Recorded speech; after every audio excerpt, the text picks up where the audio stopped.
Hola, ¿qué tal a todos? Mi nombre es Carlos Castañeda de Maximum System Support y hoy vamos a estar haciendo un video que muchas personas me lo han estado solicitando y es con respecto a overclock. Ahora, no vamos a estar haciendo una guía de cómo hacer overclock, ya sea a Sandy Bridge, Ivy Bridge, Haswell o cualquier otro tipo de plataforma, pero sí vamos a estar hablando del término overclock.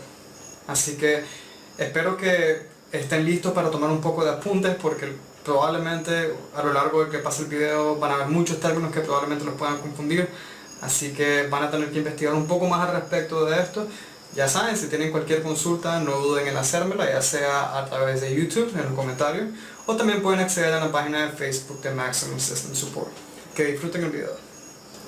El término overclock básicamente viene en lo que, traduciendo la palabra como tal, es simplemente subir la frecuencia de un procesador. Hace muchos años el overclock se hacía para obtener más rendimiento, pero solamente durante las pruebas. Era simplemente subir voltaje y subir frecuencia para poder hacer un benchmark y obtener más rendimiento durante este benchmark. La razón de esto era porque los procesadores antes utilizaban mucho más voltaje, generando esto mayor calor, y no había método eficiente para disipar tanto calor. Entonces no era recomendable hacer overclock y mantener este overclock 24/7. Ahora, a medida que ha pasado el tiempo, esto ha cambiado. La tecnología ha hecho que los componentes utilicen menos voltaje, generen menos calor y hay formas más eficientes para poder disipar este calor. Y de ahí viene algo que yo he diferenciado. Para mí existen dos tipos de overclocks. Existe el overclock para entusiastas y el overclock inteligente. El término en inglés sería Enthusiast Overclock o Smart Overclock. Yo los utilizo así. Ahora, la diferencia básicamente de ambos overclocks es que el Enthusiast Overclock o el overclock para entusiastas es utilizado solamente durante pruebas. Es simplemente subir la frecuencia del procesador o de las memorias o de la tarjeta de video lo más que se pueda para poder obtener el mayor rendimiento durante una prueba específica y ganar un concurso o simplemente dejar su huella, su marca en ese overclock. Eso es un overclock para entusiastas. El otro tipo de overclock viene siendo el overclock inteligente, que es un overclock que nosotros podemos utilizar en un 24/7. Lo podemos utilizar día y noche, todos los días, por todo el año, hasta donde más se pueda. Ahora, para realizar un overclock inteligente hay que tener muchas cosas en cuenta, pero muchas cosas en cuenta. Y yo siempre trato de relacionar lo que es el overclock inteligente con lo que es una computadora inteligente. Una computadora inteligente es básicamente poder tener una computadora que reaccione ante ciertas condiciones. Si estamos haciendo overclock, tenemos que asegurarnos que esta computadora reaccione ante ciertas temperaturas y permita disipar esta temperatura o este calor. Tenemos que asegurarnos de que ella va a ser capaz de hacer eso por la computadora, por ella misma, y que nosotros no tenemos que meter mano en eso. Para mí eso es una computadora inteligente. Una computadora también que ahorra energía, que no va a estar utilizando el overclock cuando no sea necesario, porque no necesitamos romper ningún récord, simplemente necesitamos saber que cuando sea necesario tener más energía, lo vamos a poder tener. Esas cosas y muchas otras cosas más son una computadora inteligente con un overclock inteligente. Ahora, pueden tener una computadora inteligente sin tener overclock, definitivamente. Yo he configurado mi computadora de muchas formas, he configurado mi computadora de muchas formas, de modo que sin tener overclock logro hacer que mi computadora consuma mucho menos energía y aparte de eso esté a una temperatura mucho más que deseable y puedo saber que voy a estar alargando el tiempo de vida de los componentes de mi computadora. Ahora que ya entendemos lo que es una computadora inteligente, un overclock inteligente, sabemos diferenciar exactamente qué son. Estos son términos que yo ocupo, probablemente no vayan a encontrar lo que es Smart Overclock en internet, pero es la forma en que a mí me gusta verlo. Ahora, sabiendo lo que es un Smart Overclock, vamos a diferenciar un par de cosas. Para obtener el mayor rendimiento de una computadora existen tres componentes que podemos overclockear. Está el procesador, está la memoria y está la tarjeta de video.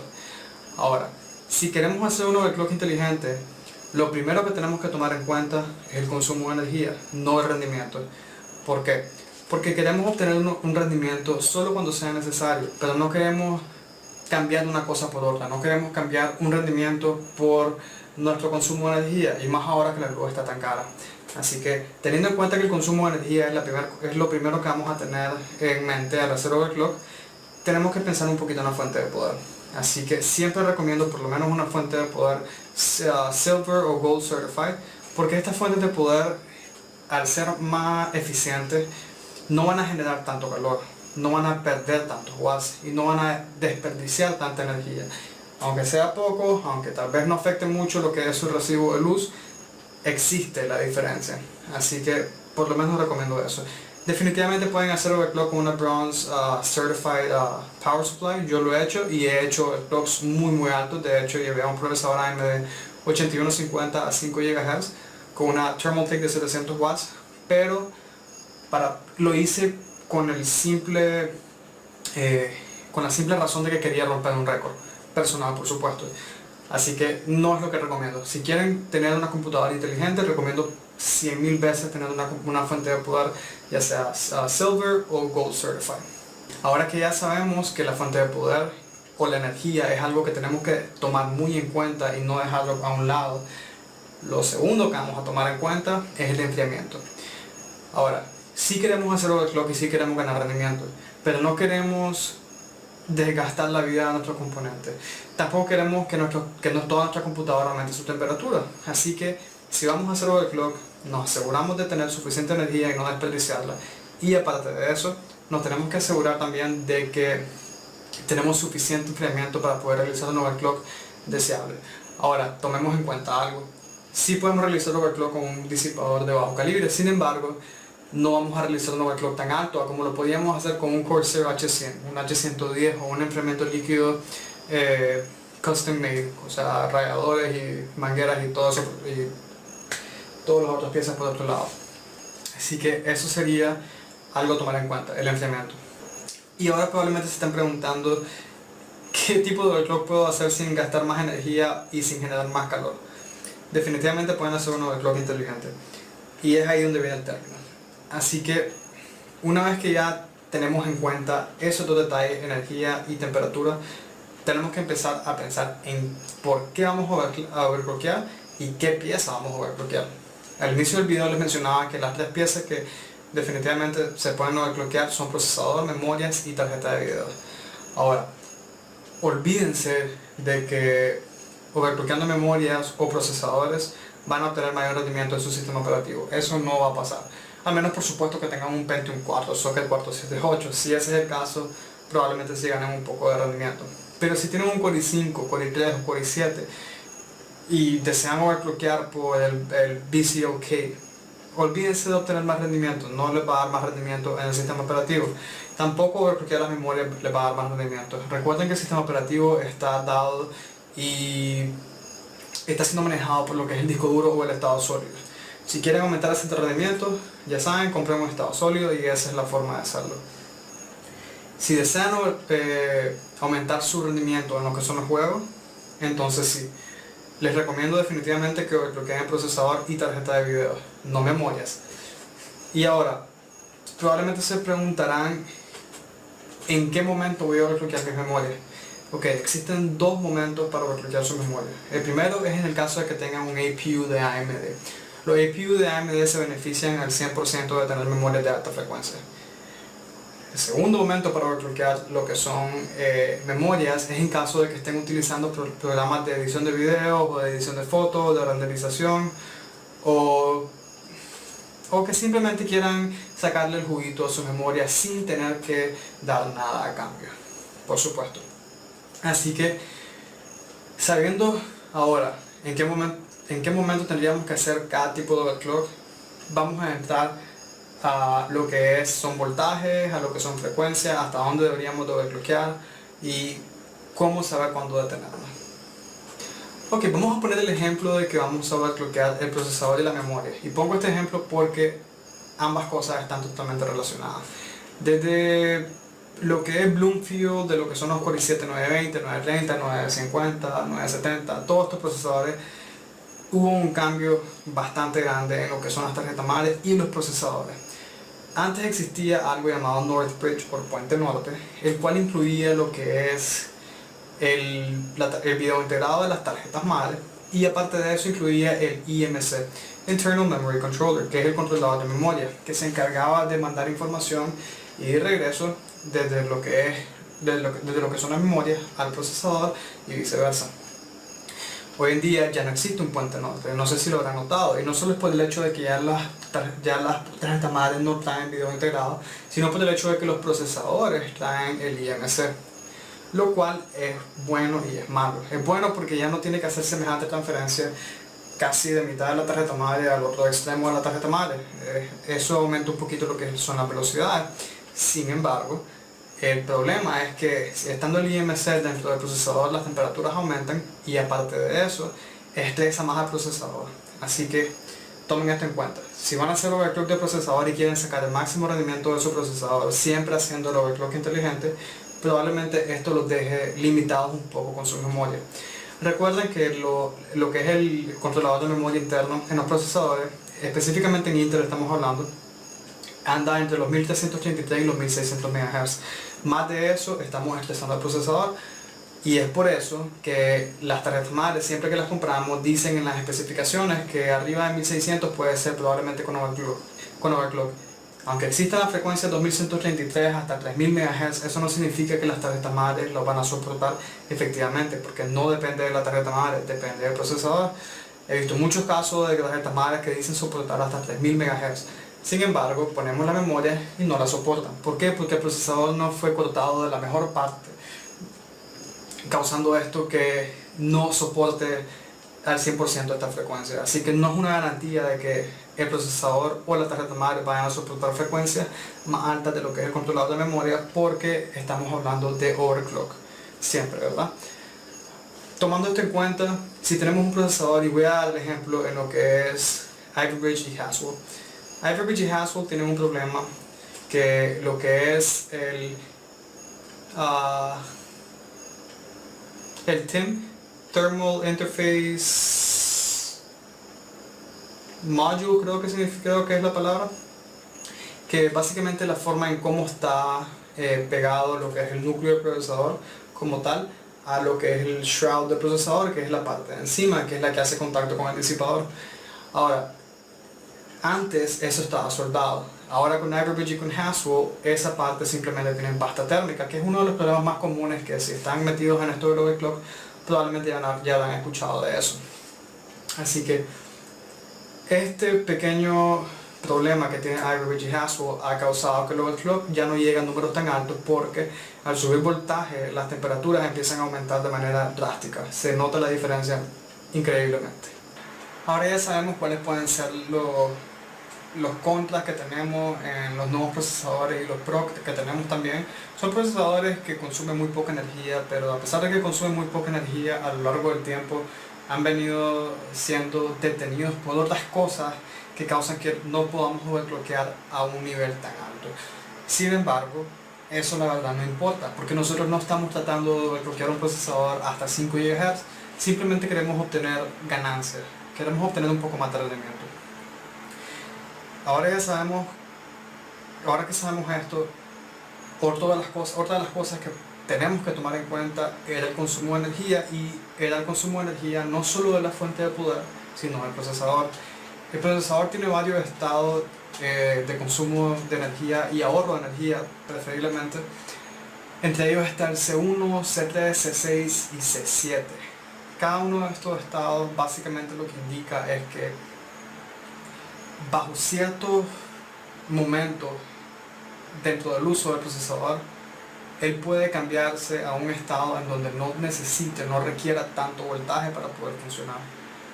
Aparte de estos estados, también tenemos lo que son EIST, EIST y Speed Step.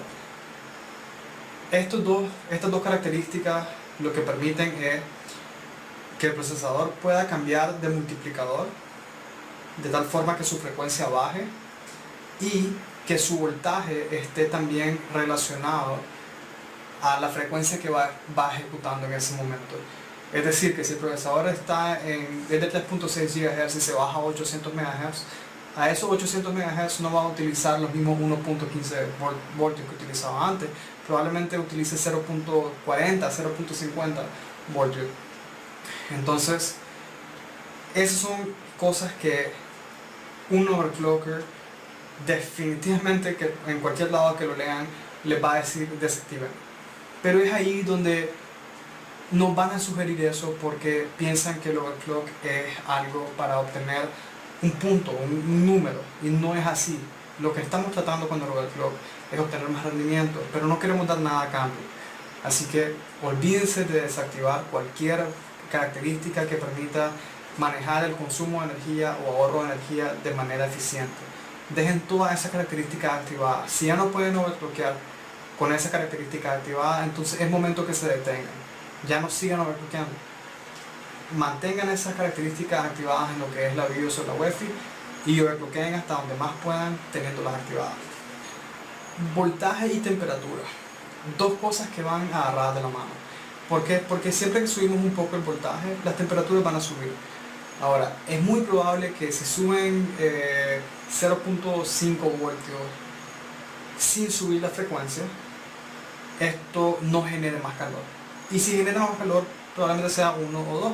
Así que no es lo mismo tener un procesador a 1.25 voltios y a 3.5 GHz a tener un procesador bajo ese mismo voltaje, pero utilizando a 4.5 GHz. Se va a calentar más. Es como las revoluciones por minuto, es como un abanico, mientras más rápido gire el abanico, se va a calentar más. Así de sencillo, no hay otra explicación para eso. Teniendo eso en cuenta, ustedes tienen que saber que subir el voltaje no va a generar más calor inmediatamente. Subir el voltaje y la frecuencia sí puede generar más calor. Ahora, hay muchos voltajes que pueden subir, hay varios, en la BIOS o en la UEFI hay un montón de voltajes que pueden ir subiendo. El más común es el famoso V-Core. El V-Core es un voltaje que específicamente trabaja al lado del procesador. Este voltaje permite, le da energía al procesador. Esta energía es manejada por los VRMs o los reguladores de voltaje, que hoy en día con Haswell vienen integrados en el procesador, si alguno de ellos, no todos, lo tienen en la tarjeta madre, causando esto también un poquito más de estrés en lo que es el procesador. Estos VRMs que vienen integrados en el procesador de Haswell le permiten también tener un mejor control de energía. Es por eso que hubo un tiempo en que las fuentes de poder se les hacía un poquito complicado manejar Haswell y tuvieron que salir fuentes de poder compatibles con Haswell por este mismo asunto. Pero bueno, eso es otro tema. El asunto es que Haswell maneja la energía de una forma diferente. Una vez que empezamos a subir el voltaje en un procesador, específicamente un Haswell o un Ivy Bridge, vamos a poner un ejemplo, no estoy diciendo que estos sean los voltajes correctos. Supongamos que un Core i7 de Haswell ande en un voltaje stock de 1.20 voltios y su frecuencia creo que son 3.6 GHz o 3.7 GHz o 3.5 o 3.4, no recuerdo. De hecho, mi computadora tiene un Core i7 Haswell y la velocidad es 3.5 GHz. Ahora, mi procesador, yo lo he llevado a 4.5 GHz solo para obtener números, pero mi overclock es de 4.2 GHz y es más, tengo el CPU Z por acá. Bajo 4.2 GHz el voltaje que yo estoy utilizando es de 1.216. A 4.2 GHz mi procesador trabaja a 1.216. Ahora, el voltaje stock con el que venía mi procesador era aproximadamente 1.19 a 1.20. O sea que estoy subiendo 0.16 voltios para poder manejar frecuencias de 3.5 GHz a 4.2 GHz. Son 700 MHz de diferencia. Ahora, no solo es el hecho de que logré subir 700 MHz en frecuencia, es el hecho de que pude mantener lo que es el ahorro de energía. Ahorita estoy renderizando unos videos.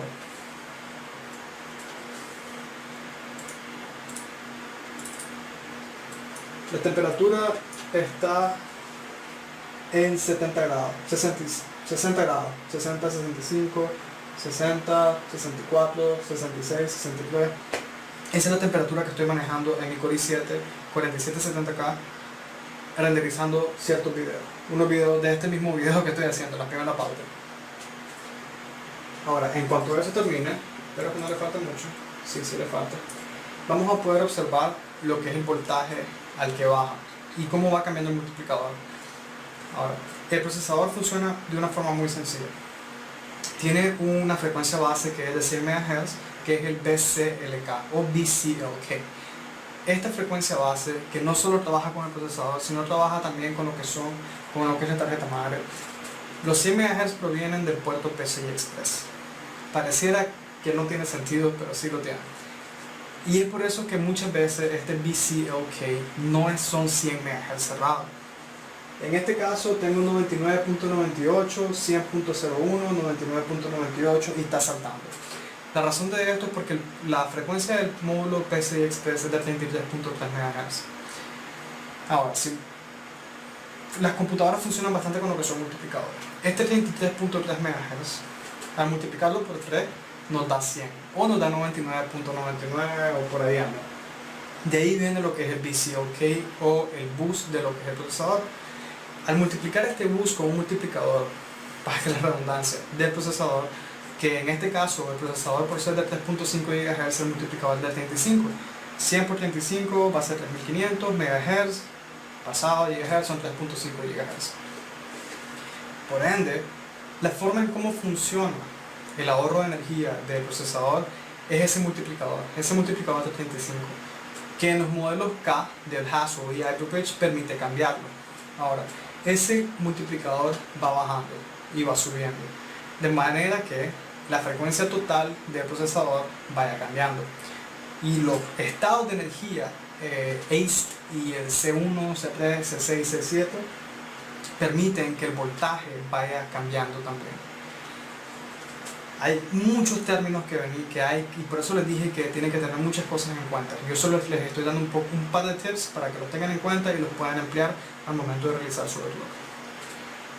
Dos cosas que también tienen que tener en cuenta al momento de realizar overclock son el V-drop y el V-droop. Son dos términos muy comunes y son básicamente el cambio de voltaje que existe en el procesador al momento de que está en carga completa o sin carga. Es la caída de voltaje que existe desde la BIOS a Windows y desde la BIOS a Windows pero con full carga. Así de sencillo. Les recomiendo que lean bastante al respecto porque existen formas de equilibrar este voltaje. Ahora, esto probablemente no afecte su consumo de energía porque realmente es una caída de voltaje, pero sí puede afectar la estabilidad de su overclock. Hay formas de contrarrestar esto y una de ellas es llamada Load Line Calibration, LLC. El Load Line Calibration básicamente lo que hace es que disminuye esa caída de voltaje desde la UEFI a Windows, causando mayor estabilidad o ¿cuál es la palabra?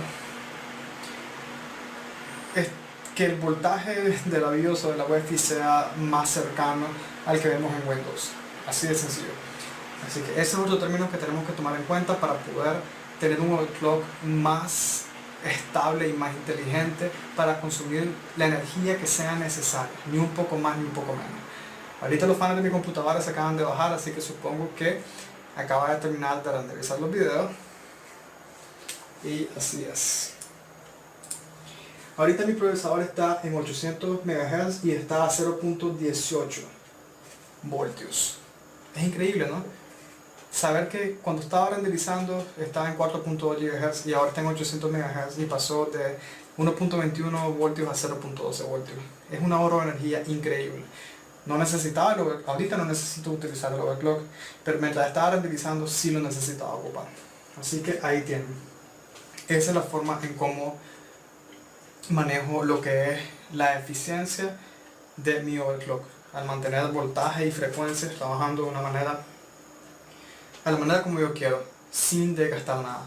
Ahora, asegúrense de que si van a hacer overclock no exijan mucho de los voltajes. Si tienen que hacer overclock y subir mucho los voltajes, ya no es necesario. La forma en cómo darse cuenta de cuándo tienen que subir más voltaje y cuándo detenerse es a través de unas pruebas o benchmarks. Existen diferentes benchmarks. Plenitud de benchmarks. Busquen en internet CPU benchmark, así de sencillo. Hay de 64, CPU, Geekbench, existen un montón. Ahora, ¿por qué les sugiero esto? Porque hay un punto en el que mientras ustedes están haciendo overclock, cuando pegan un salto de tal vez 3.2 a 4.1 la diferencia es enorme, pero de 4.1 a 4.2 la diferencia de rendimiento que están ganando es mínimo. Sin embargo, el procesador puede requerir de 4.1 hasta 0.5 voltios. Es increíble lo que puede requerir un procesador de voltaje para subir ese poquito de frecuencia, porque simplemente tiene algo que se llama una pared de frecuencia. Así que cuando eso esté pasando ya no es necesario. Incluso si ustedes ven que todavía pueden seguir overclockeando de 4.1 a 4.2 sin subir tanto voltaje, pero sus pruebas de rendimiento les dicen que ya no es necesario, ya no están ganando casi nada de rendimiento, entonces deténganse, ya no es necesario. No van a ganar ningún concurso, no les van a dar ningún premio. Además, recuerden que les decía que al momento de subir la frecuencia, aunque el voltaje no fuera mucho, las temperaturas podían cambiar. Es aquí donde hay que tomar eso en cuenta. ¿Por qué? Porque si ustedes overclockean y aunque no tengan esa pared, empiezan a subir voltaje y aunque sea mínima la diferencia, si ustedes suben de 4.2 a 4.5 con una diferencia mínima de voltaje, sus temperaturas van a aumentar. Y es por eso que si de 4.2 a 4.5 la diferencia de rendimiento es mínima, pero su diferencia de temperatura es de 15 grados, porque es posible que sea la diferencia, entonces no es necesario. No es necesario que degraden su procesador subiéndole 15 grados de temperatura solo para obtener 100 MHz más en una prueba y un FPS más en un juego. No vale la pena. Ahora, otro de los aspectos a tomar en cuenta son las memorias. Las memorias, la verdad es que no hay mucha razón por la cual overclockear las memorias, pero existen dos formas. Existe la forma de overclockear la frecuencia y de overclockear las latencias. Como las memorias no pueden llegar a requerir tanto voltaje, pero andan entre 1.35, 1.50, 1.65 y un poquito más cuando requiere de overclock, no hay mucho de qué preocuparse. Sí es bueno siempre tener un enfriador de memorias, ahí un par de abanicos o un buen airflow para mantener siempre las temperaturas de la memoria, pero lo que hay que tener más en cuenta son los voltajes del controlador de la memoria, ya que esto calienta más el procesador. Y un procesador estresado y con temperaturas altas puede generar errores no solo en lo que es el procesamiento del procesador como tal, sino también en las transferencias de datos con la memoria. Así que sí pueden overclockear las memorias sin problema alguno, pero tienen que tener muy en cuenta que lo más importante es el estrés que le causamos al procesador al overclockear la memoria. Así que mi sugerencia es siempre tratar de mantener la frecuencia stock de la memoria, overclockear el procesador hasta donde más podamos, y si es posible bajar las latencias, ya que las latencias no estresan tanto al procesador a como lo hace la frecuencia. De hecho, les doy un ejemplo. Mis memorias son unas PNY de 2133 MHz, CAS 11 y el voltaje de 1.65 voltios. Yo decidí no hacer overclock a mi memoria. Tengo la misma latencia y la misma frecuencia, pero decidí hacer algo que se llama undervoltage. El undervoltage es como el overclock o el underclock. Es simplemente bajar el voltaje del dispositivo.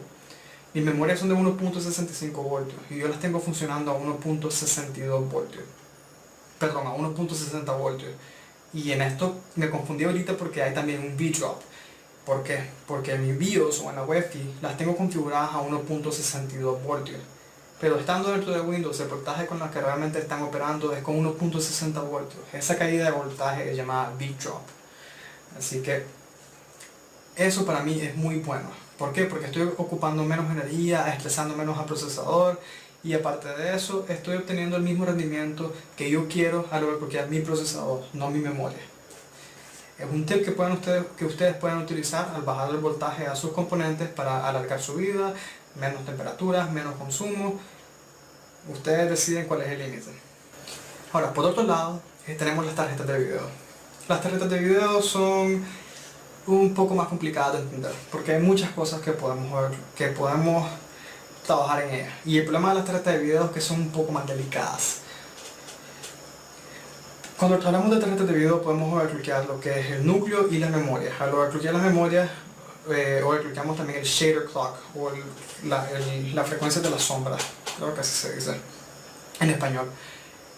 Es muy sencillo overclockear tarjetas de video. El asunto es que las tarjetas de video con un poco de overclock pueden llegar a consumir mucho más energía. Y aquí ya no es necesario o ya no aplica tanto lo que es el Smart Overclock. pero sí pueden ser inteligentes y saber hasta cuánto overclockear y si es necesario realmente overclockear. He visto muchas personas que tienen tarjetas de video 780, tienen un sleeve de 780 y tienen un monitor 1080p. Con sus dos tarjetas de video pueden correr cualquier juego full a 50-60 fps. Y ellos deciden overclockear sus tarjetas de video 200 MHz más. Ahora, ¿para qué vamos a overclockear nuestras tarjetas de video tanto y gastar tanta energía cuando ya nuestras tarjetas de video son capaces de manejar cualquier juego a suficiente FPS para nosotros poder disfrutar del juego como queremos? Es ahí donde no tiene sentido. Entonces, si ustedes ven realmente que su tarjeta de video se va a beneficiar, que su experiencia visual se va a beneficiar de hacer overclock en la tarjeta de video, entonces sí, háganlo. Ahora, yo no recomiendo hacer mucho overclock en las tarjetas de video, ya que las tarjetas de video son un poco más delicadas en el sentido de que al hacer overclock genera temperaturas más altas y las tarjetas de video de por sí trabajan con temperaturas más altas. Y de igual forma que cualquier componente electrónico, vienen soldadas. Tienden a dañarse a la larga cuando tienen overclock muy alto. Las soldaduras de las tarjetas de video tienden a aflojarse un poco, causando artifacts. Eso es un problema muy común que sí se puede solucionar, pero es mejor evitarse eso. Aparte de eso, las tarjetas de video jalan bastante energía, especialmente las de gama alta, causando que la fuente de poder se estrese más, esté más caliente. Incluso una fuente de poder que esté siendo demasiado estresada bajo ciertas condiciones puede causar inestabilidad en el overclock del procesador. Así que yo recomiendo sí subir un par de MHz. En mi caso, mi tarjeta de video es una GTX 770 y de la frecuencia stock le pude subir 100 MHz. Lo logré subir hasta 150 MHz, hice un par de pruebas y me funcionó perfectamente, pero honestamente sentí que 100 MHz era más que suficiente. Con eso puedo jugar cualquier juego a los detalles que yo quiero, a las velocidades que yo quiero. Para mí es más que suficiente. Yo no he tenido ningún problema, a excepción de Watch Dogs. Watch Dogs es un juego que está muy mal optimizado y por estar muy mal optimizado prefiero simplemente no jugarlo, porque sé que no es culpa de mi tarjeta de video de que no lo pueda correr, es simplemente un juego que está mal optimizado, que pasa de jugar a 40-50 FPS a bajarse a 20 FPS, todavía no stuttering. Es un problema que tienen los juegos cuando están mal optimizados. Ok, ahora que ya sabemos un poquito de los estados de energía, de la fuente de poder, del procesador, del voltaje y frecuencia de las tarjetas de los procesadores y la memoria, y sabemos también incluso en lo que es las tarjetas de video, hasta dónde llegar y qué tanto debemos de bloquear, quiero pasar a algo muy importante que lo mencioné al inicio del video pero no me expliqué. Antes de empezar a ese algo que había mencionado al inicio del video, sí hay algo que quiero mencionar con respecto a las tarjetas de video. Hablamos específicamente del tipo de overclock que le podemos hacer a las tarjetas de video, qué tanto deberían de tomar en cuenta para poder llegar a hacer ese overclock. Recuerden, no estresen tanto la tarjeta de video, ya que son un poco delicadas en lo que refiere al hardware. Por lo que manejan temperaturas más altas, manejan más energía, o sea, hay que ser un poquito más delicado con eso. Con respecto al ahorro de energía en las tarjetas de video, ellas ya vienen diseñadas generalmente para mantener entre 3 y 4 estados de energía diferentes en dependencia del uso que le estamos dando. Ahora, hay muchas cosas que se pueden hacer al respecto, sin embargo, no recomiendo ninguna de ellas.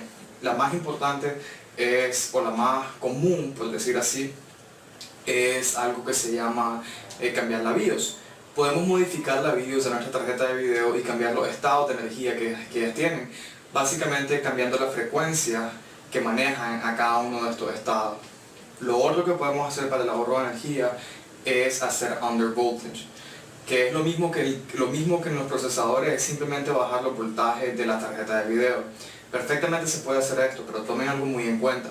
Si una tarjeta de video ustedes le cambian a BIOS con menos voltaje o le apliquen menos voltaje mientras se está utilizando, es probable, no es seguro y realmente las probabilidades no son tan altas, pero sí existen de que su tarjeta de video pueda tener daño. Así que tengan eso muy en mente.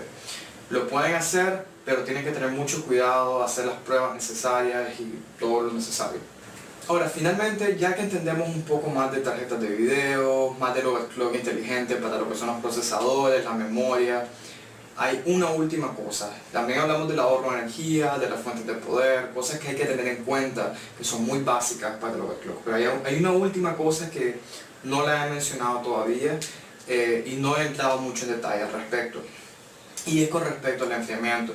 Le explicaba que la fuente de poder puede generar también más calor, le explicaba también que existen diferentes tipos de disipadores, enfriamientos líquidos y que en dependencia de esto van a poder tener un overclock más decente, mientras mejor sea, por supuesto. Pero cuando hablo del enfriamiento no me refiero específicamente al disipador o al enfriamiento líquido, me refiero también a los abanicos, a los fans que tenemos en el case. Esto es muy importante. Para mí es muy importante porque en lo que refiere a, como les explicaba al inicio, a un overclock inteligente, también está una computadora inteligente. Y es necesario saber que vamos a poder manejar nuestra computadora perfectamente, las temperaturas que tiene, sin nosotros estar ahí, pero al mismo tiempo no queremos dar nada a cambio. No queremos tener un avión de computadora trabajando mientras nosotros estamos haciendo nuestras tareas diarias en la computadora. No queremos saber que le vamos a estar teniendo que dar mantenimiento una vez al mes porque tiene un montón de polvo. Así que hay un par de cositas que pueden tomar en cuenta. La más sencilla definitivamente es simplemente tener un controlador de fan externo. Esto es para mí personalmente es un gadget, es un extra que pueden comprar. Es para las personas que no principiantes, sino que no se quieren tomar la molestia de modificar las cosas con más detalle. Porque al tener un gadget así, un dispositivo para poder controlar los fans, es mucho más sencillo. Simplemente conectar los fans en este controlador de fans y con una pequeña cosita pueden cambiar la velocidad del fan a través ya sea de voltaje o de un controlador. Así que eso es lo más sencillo. Si tienen el dinero, cómprenlo, se ven muy bonitos y no tienen ninguna ciencia al respecto. Ahora, hay otras formas que pueden tomar en cuenta y llevar a cabo. Una de ellas es simplemente poder utilizar su tarjeta madre para poder controlar su fan de manera automática o manual. Lo más preferible es utilizarlo de la manera automática, pero automática no dejando que la computadora o que la tarjeta madre se encargue de manejar la velocidad de los fans, sino automática en el sentido de que ustedes lo configuran manualmente y después la computadora lo va a hacer automáticamente sin que nosotros tengamos que meter mano. Por ejemplo, esto se hace a través de la temperatura. Depende de su tarjeta madre, por supuesto. No todas las tarjetas madres tienen esto. Recuerdo una vez alguien me dijo que quería que les configurara esto, un cliente por supuesto, pero al llegar a su casa empecé a revisar y la tarjeta madre no tenía las características necesarias para poder hacer esto. Así que les recomiendo lean un poco en la página del fabricante, también en Google, y así se den cuenta si su tarjeta madre es capaz de poder controlar fans. Ahora, para poder controlar fans, sus fans tienen que ser ya sea de 3 pines o también pueden ser PWM, que son los de 4 pines. Tomen eso en cuenta. Y si ustedes pueden controlar los fans con su tarjeta madre, esto lo hace a través de temperaturas y porcentajes de uso o de poder o de revoluciones por minuto de lo que es el ventilador. Cuando nuestra tarjeta madre cuando nuestro dispositivo llega a cierta temperatura, entonces los fans van a empezar a girar mucho más rápido, causando esto que las temperaturas no suban tan alto y vamos a poder disminuir la entrada de polvo dentro de la computadora mientras nosotros no estemos haciendo nada y por supuesto la cantidad de sonido que va a generar la computadora mientras no estemos haciendo tareas demandantes. Navegar en internet, ver un video en YouTube, editar un documento de Word, una hoja de Excel, no requiere tanto poder dentro de la computadora. Son cosas que podemos hacer con frecuencias bajas, velocidades de los fans bajas, requerimientos de energía bajos. Así que por eso es que es muy bueno poder controlar su computadora al 100%. Si ustedes logran controlar sus fans, van a poder tener una computadora definitivamente excelente. En mi caso, tengo 4 fans, aparte de los 2 fans del H110. De esos 4 fans, en este momento ninguno está encendido. O sea que no está entrando polvo en mi computadora. Y el H110 los 2 fans están encendidos, pero están girando súper lentos. Están a 800 revoluciones por minuto y son fans de 140 milímetros, o sea que no hacen mucho ruido. Entre 800 y 1000 revoluciones por minuto. Y como no estoy haciendo nada, no estoy haciendo tareas demandantes, entonces el procesador está trabajando entre 800 y 1200 MHz. Y el voltaje está en menos de 1 voltio. Entonces me estoy ahorrando un montón de energía, no estoy desperdiciando temperatura, no estoy haciendo demasiado ruido con mi computadora, me permite hacer muchas cosas sabiendo que mi computadora no está desperdiciando su poder. Así que esas son las cosas que pueden tomar en cuenta. Vamos a recapitular un poco, solo quiero que sepan exactamente cuál fue el giro de todo el video. Empezamos hablando un poquito de la energía, de las fuentes de poder, de la forma en cómo los procesadores manejan el voltaje y la energía. Hablamos un poquito de lo que es el overclock inteligente y también de lo que es el overclock para los entusiastas, las diferencias entre ellos. También hablamos sobre lo que es el overclock en los procesadores y las memorias y las tarjetas de video también. En cada uno de ellos había ciertas cosas que teníamos que tomar en cuenta, ya sea tanto de energía, de enfriamiento, de simplemente saber cuándo detenernos y dejar de hacer overclock completamente. ¿Qué era lo que específicamente estábamos buscando al realizar overclock con cualquiera de estas 3 piezas? Finalmente hablamos de lo que es el enfriamiento, pero no solo el enfriamiento del disipador o el enfriamiento líquido, sino hablamos del enfriamiento por nuestros fans, que les explicaba también de que pueden controlar sus fans de manera automática o manual, que había dispositivos que pueden utilizar y esto puede causar menos sonido, menos polvo, menos mantenimiento, menos oportunidad de que dañen la computadora por hacerle mantenimiento y por supuesto temperaturas deseables. Así que esas son las cosas que yo tomo en cuenta al realizar overclock con cada uno de estos dispositivos. Una vez más entiendo que esta guía no fue una guía de overclock, sino una guía para el usuario, para poder saber qué exactamente es el overclock y cuál es la forma en cómo se está haciendo hoy en día. Hay que saber diferenciar los tipos de overclock que se hacen hoy en día. Mucha gente dice el overclock es malo, el overclock es dañino, hace esto, hace lo otro, y si se sabe hacer, la verdad es que el overclock es simplemente una forma más que los fabricantes nos permiten de sacarle todo el provecho a nuestro hardware. Una vez más, soy Carlos Castañeda, espero que les haya gustado el video. Cualquier consulta la dejen en la parte de abajo de YouTube, en los comentarios. No olviden de suscribirse a mi canal, sé que tal vez mis videos no sean los mejores, pero hago mi esfuerzo. Y finalmente también los invito a mi página de Facebook, Maximum System Support. Estaré dejando el link en la parte de abajo de los comentarios. Y le pueden dar like si quieren y si les gustan las noticias que pongo. Y pueden dejar sugerencias, comentarios, preguntas, dudas, consultas, lo que ustedes quieran. Muchas gracias por haber visto este video y nos vemos en la próxima.